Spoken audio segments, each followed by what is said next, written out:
Although he was one of the few people in the Sanguozhi who was noted to be short, he handled himself on the battlefield with distinction, and he'd remain calm and composed, even in the face of adversity. His behaviour on and off the battlefield was pure and simple. He always maintained military discipline, even if there was no immediate crisis. The drums were beat each morning and each night, and the soldiers were always kept in formation. Whenever he fought the enemy, his actions would be unpredictable, so they could never prepare for him. Hence, through all of his campaigns, he achieved promotions, titles, and land holdings. The talented military general was never given any important position or assignment before Lu Meng's invasion of Jing province, or after he nominated Zhuran to replace him as its defender. Lu Meng's trust was rewarded as Zhuran withstood the siege of Jiangling with only 5,000 troops against a superior Wei army about 10 times greater in size. Zhuran rose to fame after this victory as he became feared throughout Wei, and he continued to serve his kingdom diligently throughout the rest of his career.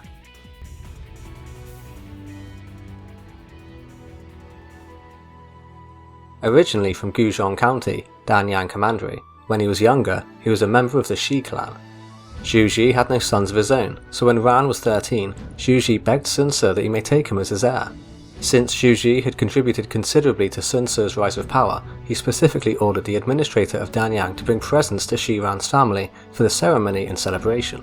Thus, the 13-year-old favoured nephew of Zhuji became his adopted son, and had his name changed from Shi to Zhu.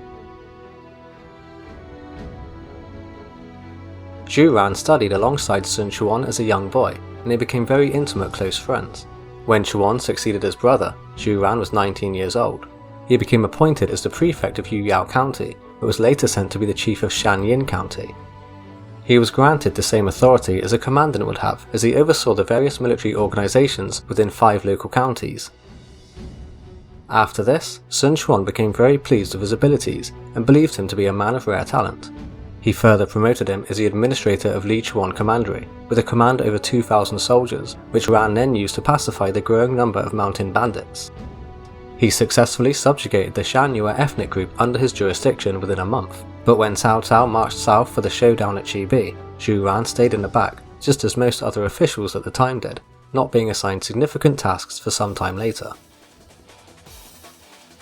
2 years after Sun Quan's defeat at Hefei, due to the sudden plague and actions of Zhang Liao, Cao Cao himself operated from Hefei Fortress, from where he launched a counterattack against Rushu for a decisive battle.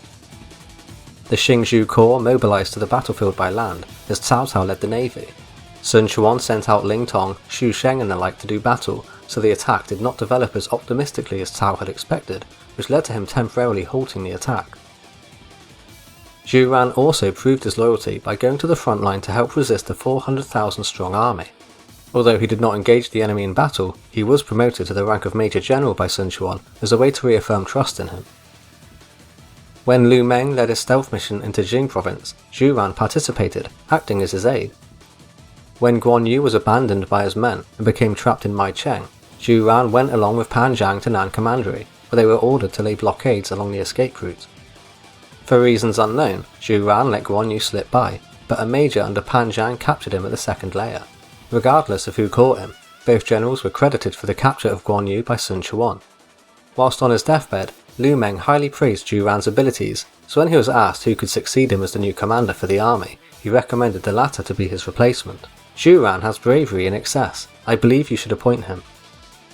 And so Ran was given the staff of authority by Sun Quan, then tasked with defending the vital strategic stronghold in the front line, Jiangling County, the capital of Nan Commandery. 2 years later, the inevitable retribution for the death of Guan Yu came, when Liu Bei led 100,000 troops to invade Wu. Zhuran had his 5,000 troops stationed at Yidu, and it was here that he joined up with the acting commander Lu Xun and the rest of the army. During the battle, he broke the Shu spearhead, then circled around to block off their retreat route. He severed Liu Bei's supply lines, as Lu Xun launched a fire attack that devastated the enemy army. Together, they pursued Liu Bei to Baidicheng, where he eventually admitted defeat. Many officers wanted to pursue Liu Bei to finish him off entirely, but Zhuran, Lu Xun and others became wary of an attack from Cao Pi, because throughout the entire course of the Shu-Wu conflict, the Wei military assembled their armies but never mobilized. Lu Xun ordered Xu Sheng to double back to the capital to inform Sun Quan to prepare for an all-out war against Wei. Their suspicions turned true when Cao Pi invaded from 3 directions. The Wu troops were stretched thinly across at least 4 fronts. The western front facing Baidicheng, where Liu Bei's declaration of war was still in effect, Rushu, where Cao Ren pressed his attack, Dongku, where Zhang Liao defeated Lu Fan's navy, and at Zhuran's Nan Commandery, which came under attack from Zhang He, Xu Huang, Cao Zhen, and Xihao Shang. There was an extreme shortage of military personnel, plus an outbreak of disease left Zhuran with only 5,000 able-bodied men. Luckily, Sun Sheng was sent with 10,000 reinforcements to assist, so he set up a fortified dock on the nearby River Isle to support Zhuran. Zhang He quickly attacked and routed Sun Sheng, however, then took control of the isle, which had a severe effect on the morale of the men within Jiangling. The littered Wei camps were scattered around the city, which housed the intimidated Wu army. Xihao Shang also built numerous pontoon bridges so that his soldiers could cross the shallow waters to attack the castle. With each passing day, the Wei troops outside the gates increased by the thousands.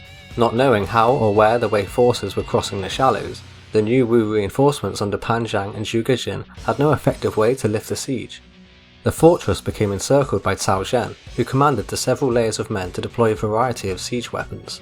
The Wei sappers looked for ways to tunnel into the city, while others raised mounds on which they built towers. Overlooking the city, they could rain down arrows upon the defenders, and to make matters worse, the men in the city also suffered from disease. Those within the walls were petrified, but despite being completely surrounded, Zhu Ran himself showed no signs of fear as he encouraged his subordinates to counter the enemy. Holding his composure in this desperate situation, he rallied his officers and soldiers and studied the enemy formation. Throughout the following 6 months, Zhu Ran and his men were able to slip out of the castle, catch the enemy off guard, successfully destroying 2 enemy camps. During this time, Cao Pi had arrived at Wan to boost the soldiers' morale. This spurred the magistrate of Jiangling to plan to defect to Wei. As he commanded the soldiers protecting the northern gate, he saw that the food supplies were running low, whilst the enemy numbers kept increasing. Scared, sick and exhausted, he waited for a chance to open the gates for the enemy. When the betrayer thought the coast was clear, he was discovered by Zhu Ran, who had him executed. Meanwhile, Zhu Gejin proved to be of little help and had been routed, but Pan Zhang had gathered 1 million bundles of reeds and fitted them onto rafts. The ships were set on fire, then sailed down the river to burn through all possible locations for the enemy pontoon bridges. Pan Zhang's strategy was a great success, which caused the Wei army to quickly retreat before the path was completely cut off. Zhu Ran's extraordinary performance in this battle earned his name being known throughout Wei as a powerful enemy general. He was appointed as the nominal governor of Yan province for a while, but when the Shu-Wu alliance was renewed, the 2 states divided Wei among themselves, and Yan province was promised to Shu, so Zhu Ran was relieved. In 234, both Wu and Shu raised forces for a simultaneous attack on Wei. Zhu Ran was made commander of the left as Wu attacked the new city of Hefei, but they found little success as the soldiers once more suffered from disease. In 237, he was sent with 20,000 men to attack Xuzhong in northern Jiangxia, where they all spread out to occupy the area when they arrived. 2 Wei generals sorted out, each with 1,000 troops to oppose him. One took his soldiers to cut off the retreat routes by capturing various strategic locations, whilst the other kept his forces on standby, ready to lend support.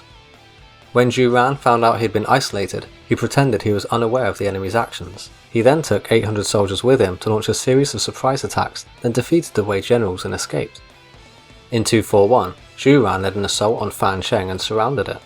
Chiharu came to assist, but he had very few soldiers, so he camped some distance away. His men beat the drums to imitate a larger army, which caused Zhu Ran to pull back for a bit, but he soon pressed his attack once more. It was when Sima Yi arrived to relieve the siege with light armoured forces that Zhu Ran withdrew during the night. Lu Xun died in 245, so Zhu Ran was given command over the armies of Wu by Sun Quan. The next year, Zhu Ran attacked Xuzhong once more and managed to lead his forces deep into enemy territory. Li Xing led 6,000 infantry and cavalry to try cut off his retreat route and trap him during the night, but Zhu Ran unexpectedly attacked him first and routed him before withdrawing. Over 1,000 men were killed or captured, plus 10,000 families fled Xuzhong to head south to Nan Commandery. Just 2 years later, Zhu Ran fell ill, and over the following 2 years it gradually worsened. Sun Quan took it quite hard also. He ate less and could not sleep. He would send out envoys looking for medicine, and sit around watching for their return. Whenever Ran sent a letter, Chuan would immediately have the messenger enter, give them food, wine, fine clothes and silks, then ask about Ran's condition. Zhuran eventually passed away in 249 at Jiangling and received the third largest funeral after Lu Meng and Ling Tong. Sun Quan wore white clothes in mourning of him. Of all of his vassals, Lu Meng and Ling Tong's sickness hit him the hardest, then Zhuran's. At the funeral service, Sun Quan was said to have wept greatly for him. In June of 1984, during the construction of a factory, Zhuran's burial site was discovered. Many historically important decorative items of clothing and some of the world's oldest lacquer has been discovered within. As the tomb was underground for nearly 1,700 years, it had suffered from raids. Despite this, it was still home to over 140 valuable items, mostly lacquered wooden plates, wooden clogs, and some wooden tables with educational stories and images drawn on them. The road on which the site was discovered was renamed to Zhu Ran Road in his honour.